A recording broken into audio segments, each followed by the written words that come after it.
What does justice look like when it sits behind the wheel of a modest sedan under the scrutiny of flashing lights? The night was heavy with summer heat, the kind that clings to the skin and makes every breath feel like a negotiation. Officer Daniel Harper, a rookie with 6 months on the force, leaned against his patrol car, its red and blue lights slicing through the dusk. He'd pulled over a silver Toyota for a broken taillight on a quiet road just outside Atlanta. Routine stop, he told himself, though his pulse quickened as he approached the driver's window. The driver was an elderly black woman, her silver hair neatly pinned, her eyes calm but piercing, like they held secrets he wasn't ready to hear. "Good evening, ma'am," Harper said, his voice steady but clipped. "Do you know why I pulled you over?" The woman, whose name he would soon learn was Evelyn Carter, smiled faintly. "I suspect you'll tell me, officer." Her tone was warm, almost maternal, but there was an edge to it, like a blade wrapped in silk. Harper cleared his throat, explaining the taillight, and asked for her license and registration. She moved slowly, deliberately, retrieving the documents from her glove compartment. As she handed them over, a small, gold-embossed card slipped into his palm alongside her driver's license. Harper's eyes flicked to the card, and his breath caught. Honorable Evelyn Carter, Superior Court Judge. His face drained of color, the weight of the moment crashing into him like a rogue wave. This wasn't just any driver. This was a woman who'd spent decades wielding the gavel, presiding over cases that shaped lives, her name a quiet legend in Georgia's legal circles.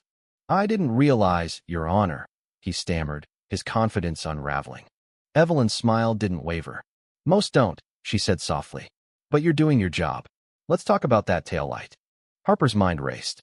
He'd heard stories of judges, politicians, and VIPs pulling rank during traffic stops, but Evelyn Carter wasn't demanding special treatment. She was calm, almost too calm, as if she'd been here before, not just in this moment, but in a lifetime of moments where she had to prove her worth. He handed back her ID, suddenly hyper-aware of the weight of his badge, the power he wielded, and the assumptions he'd made when he saw her behind the wheel. As Harper fumbled through his explanation, a second patrol car pulled up. Out stepped Officer Maria Torres, a veteran with a no-nonsense reputation. Harper braced himself, expecting her to take over, but Torres froze when she saw Evelyn. "Judge Carter," she said, her voice a mix of awe and disbelief. "Is that you?" Evelyn chuckled, the sound rich and grounding. "Maria Torres. I'd know that voice anywhere. Still keeping the streets safe?" Harper's jaw tightened. They know each other? The twist hit him like a punch. Torres, his hard-edged mentor, was grinning like a kid reunited with a favorite teacher. She turned to Harper, her eyes sharp. "You just pulled over the woman who kept me out of juvie 20 years ago. Show some respect." The story spilled out as the three stood on the roadside.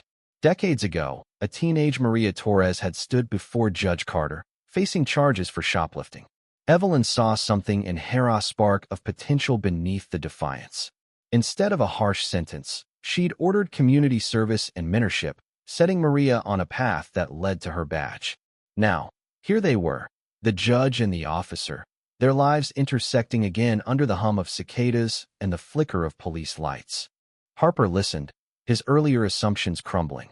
He'd seen an elderly black woman in a modest car and let stereotypes fill in the blanks.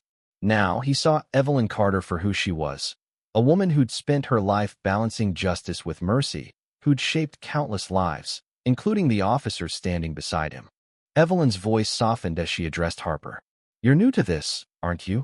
she asked, not accusingly but with a teacher's patience. "Power can blind you, officer. It can make you forget that everyone you meet has a story. Don't let it." Harper nodded, his throat tight. He issued a warning for the taillight, nothing more, and watched as Evelyn drove off, her car disappearing into the twilight. Torres clapped him on the shoulder. "You got lucky tonight, kid. Not every lesson comes this gently."